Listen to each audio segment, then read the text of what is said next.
bom dia a todos. Gostaria de cumprimentar a banca, agradecer mais uma vez o convite, especialmente ao Bogado, ao Taliberto, Sandoval, meus parceiros desde o começo da nossa colaboração nessa empreitada.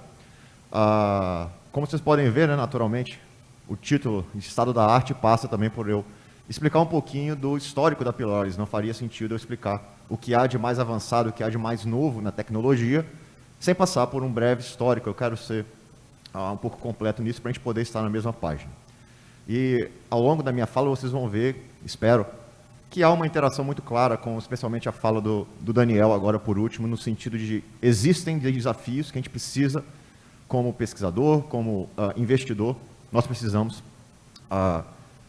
sobrepor-nos. Então, eu espero que seja uma apresentação interessante, que vocês fiquem cativados a pensar um pouco mais em como resolver esses problemas. Pode passar, por favor? Então, logo de cara, eu gostaria de mostrar para vocês a evolução do século XX, né? Um processo, a pirólise, né?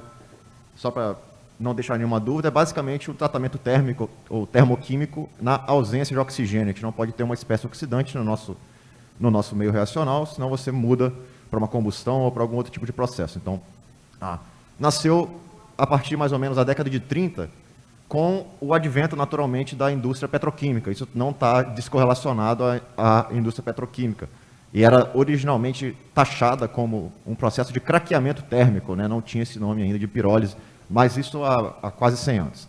E aí, durante o século XX, os esforços de pesquisa, sobretudo, e desenvolvimento a nível acadêmico, a nível industrial, foram muito mais centrados numa métrica de você conseguir produzir aquilo que você quer, muito mais do que fazer um esforço de compreensão a nível fundamental, a nível fenomenológico desse processo. Isso vocês vão ver que são combustíveis de diversas das áreas que eu vou passar aqui para vocês. Então, começando pela matéria-prima, e essa matéria-prima aqui eu vou focar um pouco mais na parte de biomassa, mas eu quero que vocês compreendam que, por exemplo, resíduos inorgânicos, como plásticos, como borrachas ou outro tipo de polímeros, também são facilmente transponíveis, né? A métrica, né, a lógica da coisa serve para biomassa e também serve para outros tipos de resíduos inorgânicos.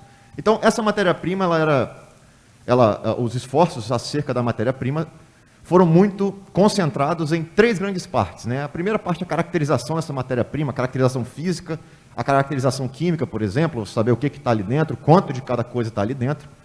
Naturalmente, o tratamento desse camarada, né, dessa matéria-prima, sobretudo a porção de adequação físico-química dessas matérias-primas. Nem tudo pode entrar no reator de pirólise.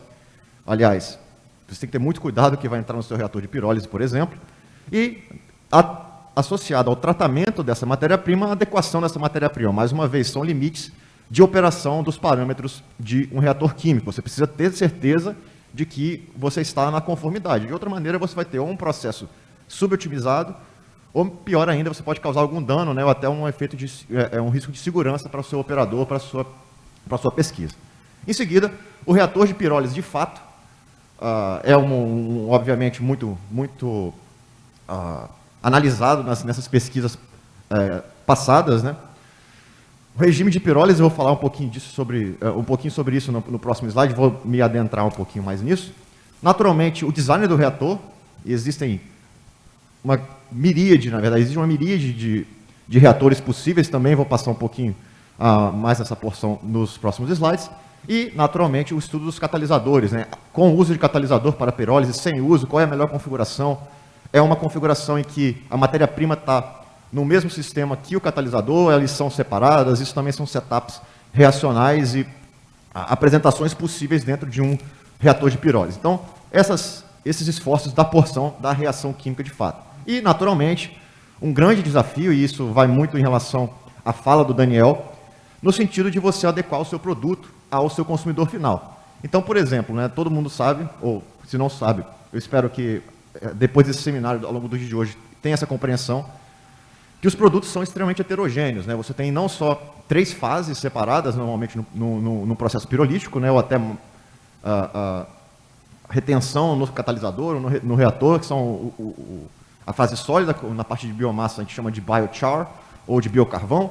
o líquido, a fase condensável, né, os bioóleos ou os óleos oriundos daquele processo, e também a fase gasosa. Então, separar esses camaradas, sobretudo dentro do líquido, em que há uma grande mistura de compostos químicos, de centenas ou até milhares de compostos químicos, isso é um desafio, a depender do que você quer. A caracterização, o tratamento e também a adequação, da mesma maneira que você faz com a matéria-prima, você também tem o interesse de fazer isso com o seu produto. Você tem que ter certeza que o produto que você leva ao seu consumidor final está dentro da especificação. E isso é longe de ser trivial num processo de pirólise, um processo tão complexo quanto a pirólise. Passa, por gentileza. Em relação àquele tipo da pirólise que eu falei com vocês, é muito comum, se qualquer um de vocês entrar aí, digitar numa base de pesquisa científica, review de pirólise ou revisão sobre pirólise, vai chegar lá e vai ter com certeza uma seção no artigo falando de pirólise rápida, pirólise intermediária e pirólise lenta. Que aí é aquela coisa um pouco mais genérica, mas poucas pessoas já tiveram contato com esse plot, eu achei ele bastante interessante nos meus estudos. Isso é um estudo, originalmente esse plot não é desse paper de 2012, mas é de um estudo da década de 80, para vocês terem ideia, de 1984, em que a gente observa que a ideia de pirólise rápida, pirólise lenta, pirólise intermediária, ela é incompleta, para não dizer equivocada. Estou até vendo vários colegas tirando foto, né, que é uma coisa que é bem interessante. Você precisa, na verdade, e se você olhar com os olhos de quem quer ver, olhar criticamente para isso, você vai concluir junto comigo que não faz muito sentido você colocar tudo no mesmo balaio. Como assim? Independentemente do design do meu reator, faz sentido eu classificar em grandes macro-áreas de pirólise lenta, intermediária e rápida? A resposta é um reverberante não. Não estou entendendo nada desse gráfico, Henrique. Tudo bem, acompanha comigo. Nós estamos vendo o número de pirólises no nosso eixo das ordenadas. Isso, na verdade, vocês podem ver a linha tracejada como o número de pirólises. É um número adimensional, muito utilizado em engenharia química. A pirólise 1, o Pi1 ali, e o Pi2, eles simplesmente representam a taxa de reação, ou a taxa de pirólise, em relação, respectivamente, à condução interna dentro de uma partícula e a convecção externa entre o reator e a partícula. E ao passo que a gente está vendo na ordenada, na abscissa, o número de Biot, que é um número também adimensional dentro da engenharia de reações químicas, que nos mostra a relação entre a importância da condução no seu sistema e a convecção no seu sistema. E a gente observa que, dadas, e está um pouquinho curto ali por causa da projeção, mas tem vários pontinhos ao longo desses dois gráficos, né, tanto contínuo quanto tracejado, que são diferentes granulometrias do seu processo, da sua biomassa. Então é lógico, se você está com uma partícula muito pequena, ele vai ter um processo de condução diferente de um particulado muito mais grande, muito maior, na verdade. E dependendo de onde você está operando nesse plot, né, nessa cruz, você está ou sendo limitado pela condução ou pela convecção, ou de fato um regime em que a sua reação química que comanda. Então, na verdade, falar de pirólise rápida, lenta e intermediária tem que necessariamente estar associado aos parâmetros do seu reator, representados aqui, por exemplo, mais uma vez pelo número de pirólise, pelos números de pirólise, na verdade, e também pelo número de Biot. Em menos techniquez, digamos assim, você precisa olhar criticamente aos parâmetros de design do seu reator para você conseguir declarar e conseguir ver qual que é o melhor regime de operação dele. Passa, por favor. E aí, naturalmente, uma outra porção, que é um conhecimento acumulado dentro da pesquisa em pirólise do século XX, é que há uma grande, e isso passa pela parte de caracterização, há uma grande diferença entre você comparar um bioóleo ou a fração condensável da pirólise oriunda de uma matéria-prima biológica, de biomassa, na verdade, com óleo mineral. E aqui, passa por favor, eu gostaria que vocês observassem essa seção marcada, em que, na verdade, do ponto de vista de especificação, sobretudo para uso de óleos em motores ou em algum tipo de gerador, a grande diferença está no conteúdo de oxigênio desse bioóleo condensado. Se vocês observarem, no óleo mineral você tem sub 1% em massa de oxigênio e teor de oxigênio, isso é realmente o teor caracterizado quimicamente. Ao passo que num bioóleo você tem uma faixa de 30% a 40% desse elemento.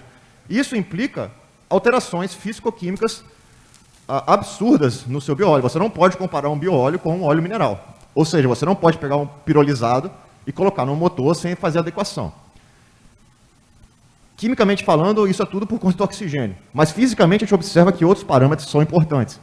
Uma diferença grande na viscosidade, um grau de hidratação, ou seja, o percentual de água em massa também é muito diferente. Os bióleos, eles têm um caráter ácido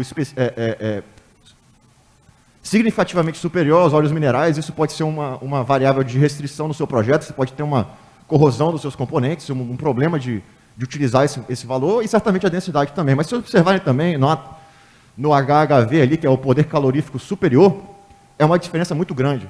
Ou seja, você consegue, ali numa métrica de megajoules por quilograma, muito menos energia de um bióleo na média do que se você comparar com o óleo mineral. Isso vai muito ao encontro do que o Daniel nos falou, do ponto de vista de, olha, a gente precisa ter um processo que seja economicamente viável. E, naturalmente, você observa esse tipo de tabela e chama a atenção de, olha, você está produzindo um insumo energeticamente pouco interessante comparado com aquilo que vem da indústria mais tradicional, da indústria petroquímica. Passa, por gentileza. Muito bem. Nós temos esse apanhado muito breve, né, dado o orçamento de tempo que a gente tem aqui no nosso encontro. E agora, a gente vê as macro lacunas, digamos assim, os desafios que estão dentro de um processo de pirólise. E a primeira coisa, sem dúvidas, mais uma vez, se você pegar qualquer review em relação ao assunto, vai tangenciar o fato de você ter um processo em uma diferença de escala muito grande. Se vocês estão observando aquele gráfico, aquele cartoon, nós saímos desde a biomassa de fato, como ela existe, na forma de plantas, arbustos e árvores, né, na escala de metros ou de dezenas de metros, até uma escala angstrômica, na verdade. Você está trabalhando em 10 a menos 10, ou pensando na estrutura, por exemplo, da celulose, da lignina, de matérias intermediárias, como, por exemplo, a hemicelulose e suas composições intermediárias, né? Temos que pensar na célula que compõe aquele vegetal, na estrutura, na fibra da madeira, que, na verdade, é o que é cominuído para ser pirolizado. Mas fato é que nem sempre é simples você, no mesmo projeto, olhar tanto para a árvore quanto para a celulose. Você precisa ter capacidade de modelar e de encarar, não só a capacidade, mas também a experiência de modelar uma faixa de comprimento muito, muito, muito extensa. Isso pode ser um problema. Não só, na verdade, a porção de espaço, na verdade, de tamanho. Você precisa também pensar que as escalas de tempo envolvidas num processo de pirólise são muito importantes. Como assim, Henrique? Existem diversos intermediários dessas reações que são extremamente fugazes. Eles têm tempos de existência menores que, por exemplo, uma referência na literatura, 100 milissegundos. Então, a gente está numa escala absurdamente difícil de ser detectada do ponto de vista de caracterização.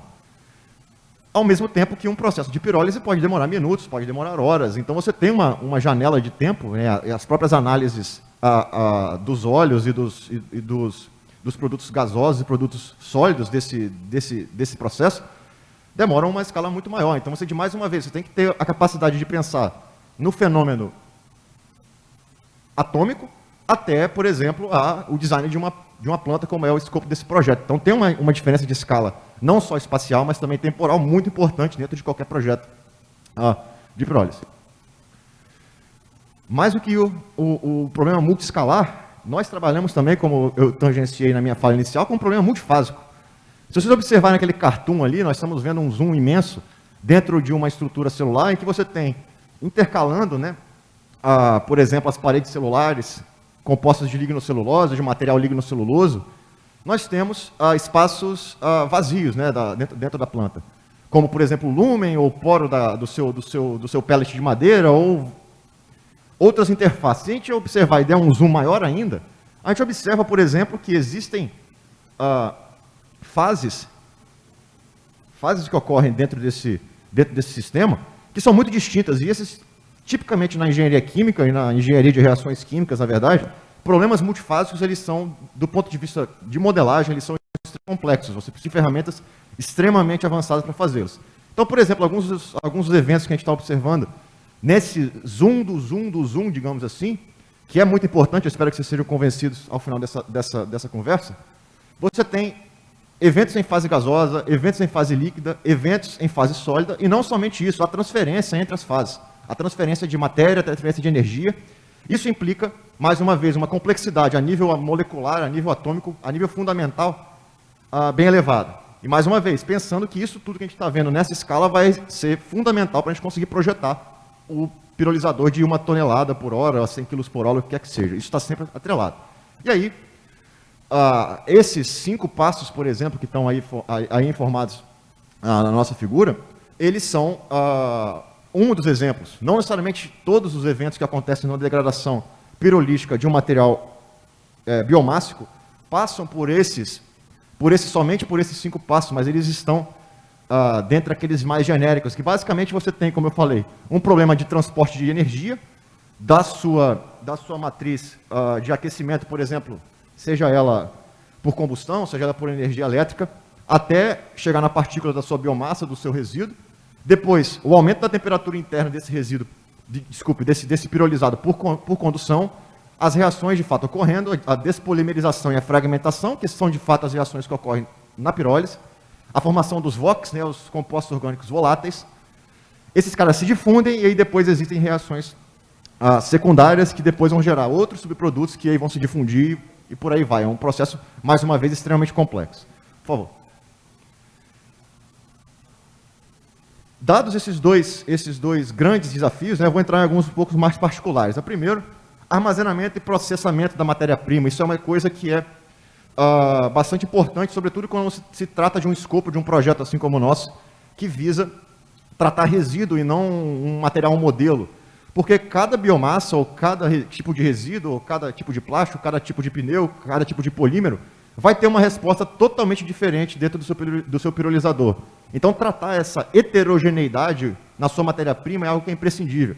E não somente isso, é entender essa heterogeneidade e fazer etapas de pré-processamento, quer dizer, etapas que você trata essa matéria-prima antes de entrar no seu pirolizador, fisicamente, quimicamente, seja um tratamento cáustico, seja um tratamento ácido, seja uma cominuição para uma granulometria adequada, são desafios ainda. Sobretudo, mais uma vez, eu quero que isso fique claro para vocês, sobretudo quando se trata de uma matéria-prima extremamente heterogênea, como é o caso de um resíduo sólido urbano.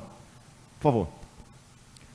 Heterogeneidades e impurezas, né? Não somente na sua matéria-prima, mas em todo o processo. Por exemplo, se você tratar um resíduo plástico por um material com grau laboratorial, ele é totalmente diferente do ponto de vista reacional do que se você tratar um resíduo real. As pessoas encostam naquele plástico, você tem um plástico colorido, então você tem tintas que são as espécies inorgânicas dentro daquele plástico, isso tudo vai afetar o desempenho do seu reator, o desempenho do seu catalisador. Então, essa presença de impurezas e todas as heterogeneidades dentro de um meio reacional com um pirolizador são absolutamente importantes e relevantes, e ainda não se tem um estudo sistemático, ou ainda não se tem estudos sistemáticos para esse fins. Mais uma vez, né, fazendo uma ode à literatura, grande parte, sobretudo da literatura especializada em resíduos de biomassa, em tratamento de biomassa, vai usar uma única biomassa. É sempre bagaço de cana, casca de açúcar, casca de arroz, perdão, bagaço de cana, casca de arroz, algum outro tipo de material unicamente daquela indústria, um resíduo de uma indústria de lenha muito específico. Não se tem um estudo sistemático de resíduos heterogêneos, que seria a composição de um resíduo sólido urbano. Passa, por favor. Por favor. Obrigado. Assim como a parte da matéria-prima, a parte da separação e beneficiamento do pirolizado. Isso aqui eu queria chamar a atenção em relação ao que o Daniel falou. A fala dele é muito importante. A gente fazer um upgrade, né, como é o termo, de beneficiamento do produto no Rio de Janeiro, na cidade do Rio de Janeiro, é uma coisa. Você fazer uma localização um pouco mais remota é outra. Por quê? Grande parte do beneficiamento passa por um processo chamado HDO, que é a hidrodesoxigenação. É o que eu falei, né? O oxigênio é um problema no bioóleo, você tem que tirar esse cara. Tem um processo chamado HDO, esse que eu falei, que é a referência, digamos assim, nesse tipo de beneficiamento, que demanda uma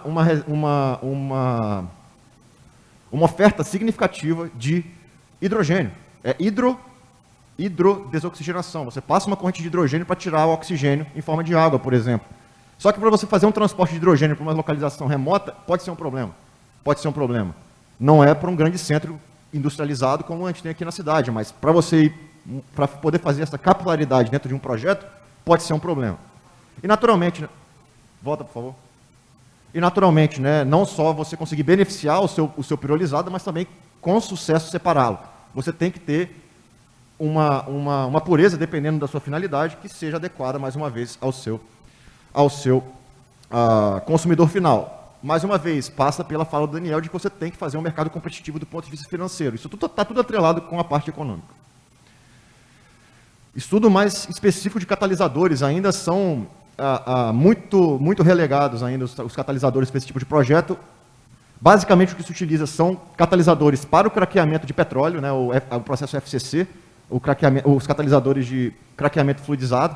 Não são catalisadores otimizados para isso, né? Então, tanto a questão de desativação do processo, ou seja, uma perda de atividade do catalisador com o tempo, e também seletividade aos produtos de interesse, são ainda problemas a serem enfrentados com essa tecnologia. Então, como é que a gente resolve esses problemas, né? Agora sim, né, a parte de estado da arte da coisa, né? Então, a primeira porção, e eu trago para vocês um único exemplo, de novo, nosso orçamento de tempo aqui é um pouco curto, mas, de maneira geral, nós precisamos realizar mais caracterizações em condição de reação. Como assim, Henrique?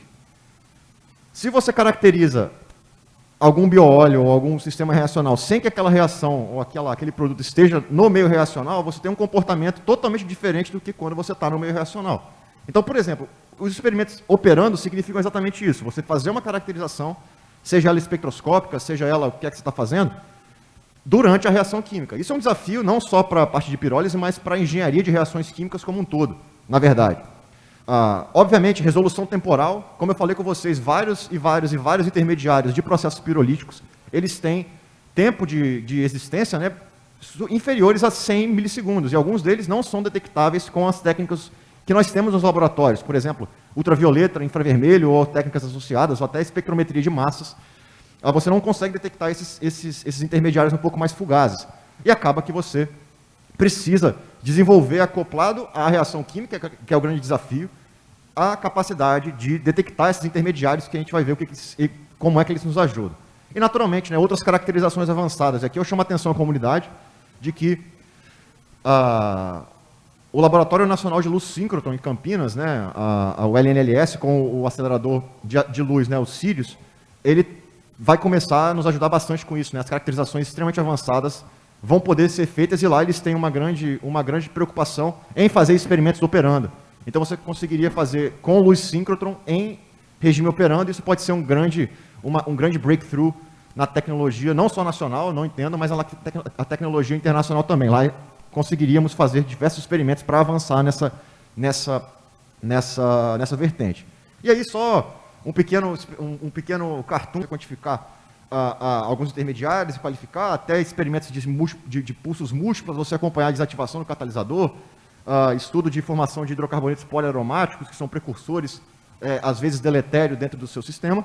Mas, mais uma vez, né, o desafio disso, e aí é o estado da arte da coisa, isso está sendo estudado sistematicamente, é desenvolver tanta tecnologia, alguns desses instrumentos ainda estão sob comissionamento, e também conseguir acoplar isso num sistema reacional, que não é trivial, longe de ser trivial. Mas é uma coisa que a gente precisa perseguir como comunidade científica, como pesquisadores e como estudiosos do assunto. Precisamos, por exemplo, de ultravioleta, espectrometria de massas, experimentos de infravermelho que estejam de acordo com o que a gente precisa, na escala que a gente precisa dentro de um reator de pirólise.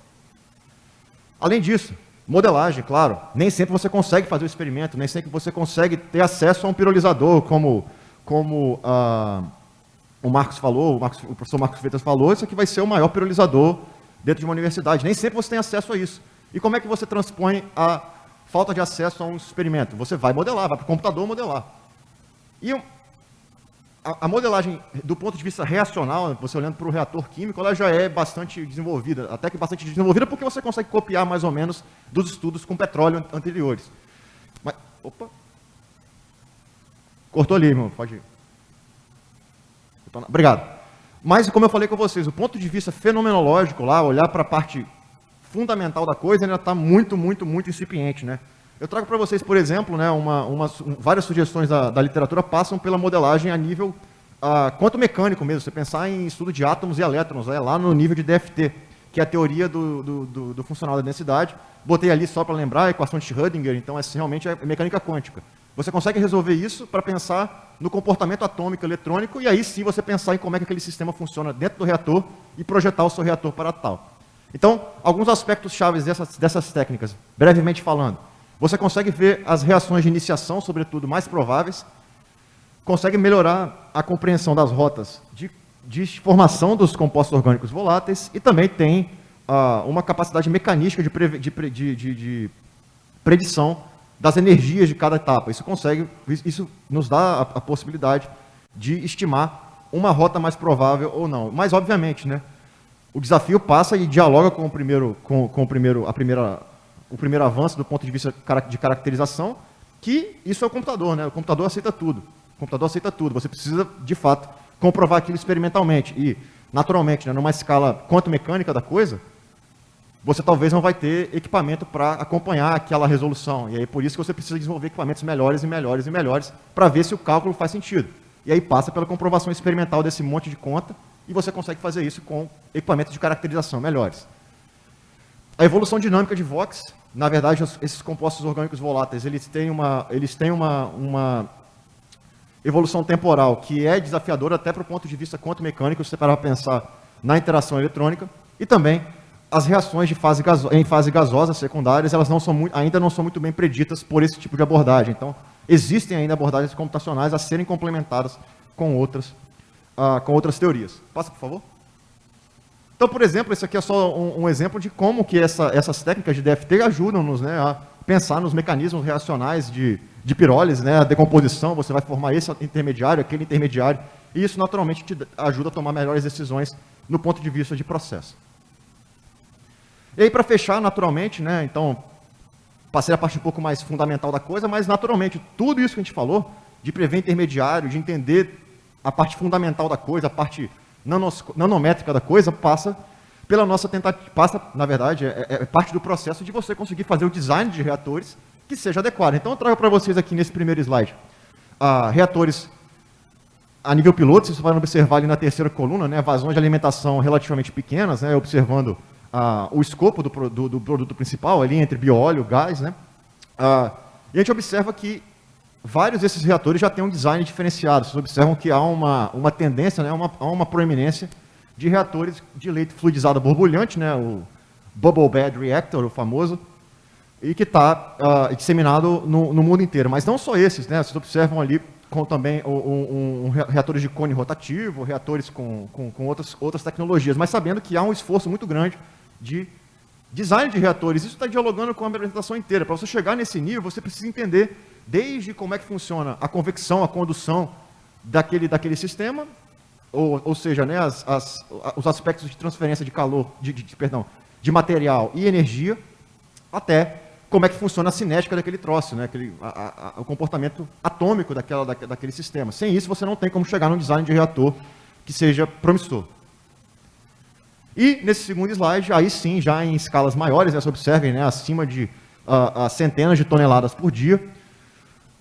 E aí a gente observa como é que tem um gap muito grande. A gente não vê mais aquela proeminência com os reatores de bolha, né? Notem como já há tecnologias das mais distintas possíveis. Notem, né, desde o Bubble Bed até os reatores rotativos, o reator Roger, né, que são outros setups de reator, com leite fluidizado recirculante, por aí vai. Inclusive, se vocês observarem aquela antepenúltima linha ali, já pensando em acoplar o reator de pirólise, e aí provavelmente uma pirólise rápida, né, focando bem a formação de compostos não condensáveis, já alimentando um gaseificador para você fazer gás de síntese. Então, assim, já pensando no processo integrado, não parando na pirólise. Então, assim, mais uma vez, sem a compreensão fundamental de todos os aspectos cinéticos e de fenômenos de transporte associados a esse tipo de design, é impossível chegar nessa escala, é impossível você fazer uma otimização e ter a garantia de um produto ali, seja ele bióleo, seja ele gás, seja ele o syngas, que seja adequado ao seu consumidor final. Então, acho que deu os 30 minutos certinho, eu agradeço mais uma vez a presença de vocês. Está o meu contato, quem precisar de alguma coisa, eu estou à disposição. Nós lá no NUCAT, no programa de Engenharia Química da COP, né, Engenharia de Reações Químicas, Catálise Cinética, estou à disposição para tirar alguma dúvida da plateia e também online, se assim for necessário. Obrigado.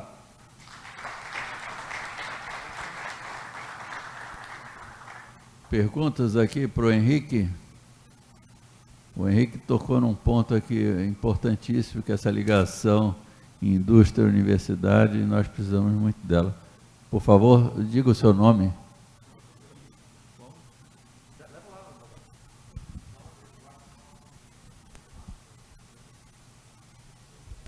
Oi, alô, bom dia, parabéns, professor, pela apresentação. Sou o Felipe, faço pós-doutorado na microbiologia, sou orientando da professora Elane Beatriz Vermelho. Adorei a apresentação e fiquei com uma curiosidade específica em função desse último slide.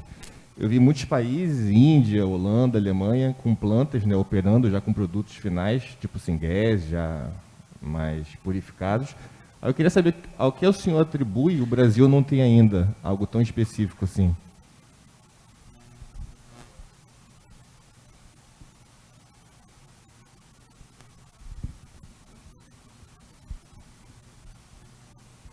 Obrigado, Felipe, pela pergunta. Na minha atribuição é uma questão de estratégia mesmo, um projeto estratégico que faltou para o país. Essa que é a verdade, sendo muito honesto, né? A gente está defasado em relação a... Não vamos nem colocar assim, países tecnologicamente muito avançados a gente. Se você pegar o BRICS, né, vai ter iniciativas não só na Índia, mas na China tem bastante. Naturalmente, como o Marcos Freitas também falou aqui. Então, assim, faltou uma política energética mais sustentável. Talvez seja mais sustentável não, perdão, mais voltada ao reaproveitamento termoquímico de resíduos, né? Talvez para nós termos um país muito grande e aí não ter tanto problema com várias aspas em relação ao uso de lixão, que isso é uma coisa histórica, e também pela nossa matriz energética ser beneficiada com, já naturalmente, né, seja a hidrelétrica, seja por biodiesel, seja por outros, etanol, na verdade, na frota de veículos leves, já tem uma inserção muito grande de renováveis, né? Apesar de não estar longe do ideal, a gente ainda é muito dependente, como foi mostrado, de petróleo e de gás. Carvão, bem menos, mas para mim é isso, faltou, na verdade, planejamento e vontade política e demanda da sociedade, né? A gente demorou muito para ter olha, precisamos fazer isso. E agora, quando isso vira uma tendência global, a gente vai atrás. Mas, para mim, passa exatamente por essas modificações. Obrigado, Felipe. Mais alguma questão aí para o professor Henrique?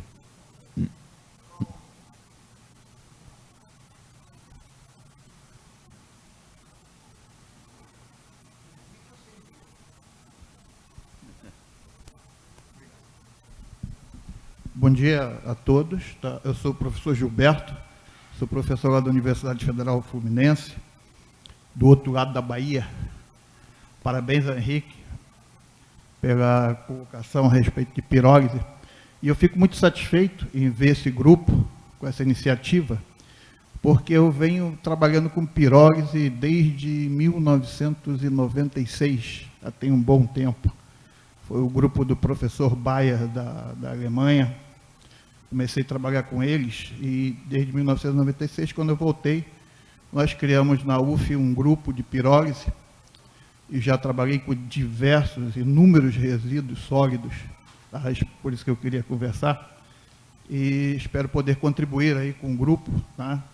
E dizer o seguinte, que pirólise vem crescendo muito, muito mesmo, a nível de Brasil. De 1996 para cá, eu tenho visto inúmeros grupos investindo nisso.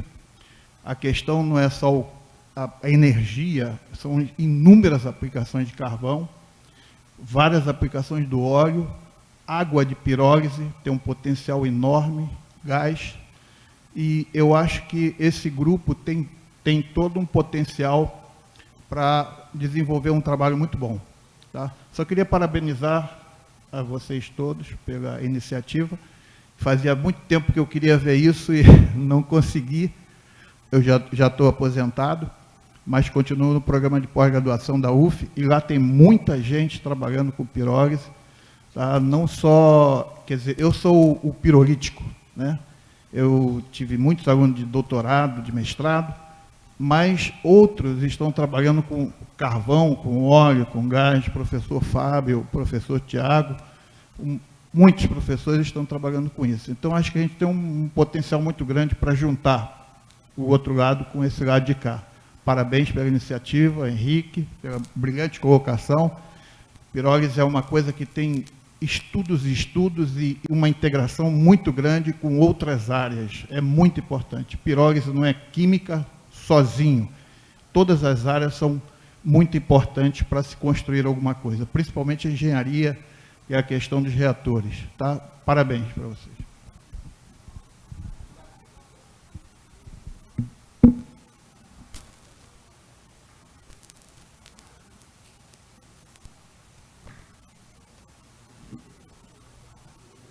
É muito bom ouvir isso, porque realmente essa integração é que nós estamos precisando aqui no Brasil. E seja bem-vindo, conte conosco aqui, vamos, a partir de janeiro, fevereiro, vamos estar aqui abrindo a nossa máquina e vamos colaborar muito. Mais alguma pergunta para o professor Henrique?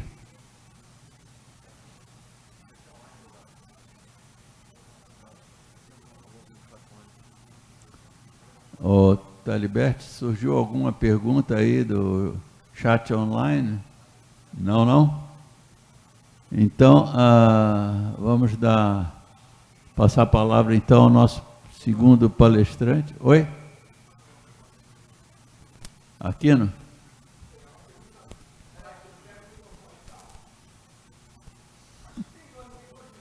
Seria muito bom se tivesse 2 microfones. Deixa esse Luiz Carlos de Aquino, sou engenheiro florestal. Eu conheço o Henrique, estamos na mesma equipe, mas como tem um plenário maior, eu queria só perguntar para o Henrique o papel da pirólise, como ele entende o papel da pirólise na produção de biochar, no possível uso desse produto na agricultura, e tem perspectivas, o que ele entende a respeito, porque eu sei que ele vai responder, a gente tem conversado sobre isso, mas é só para aproveitar a ocasião e espalhar essa informação para todo mundo. Muito obrigado. Claro, obrigado pela pergunta, Aquino. Na verdade, os esforços principais, né, no estudo de pirólise recentes e até historicamente são no beneficiamento e na produção da fração condensável. Né? Os líquidos são as minas dos óleos, digamos assim, dos processos pirolíticos.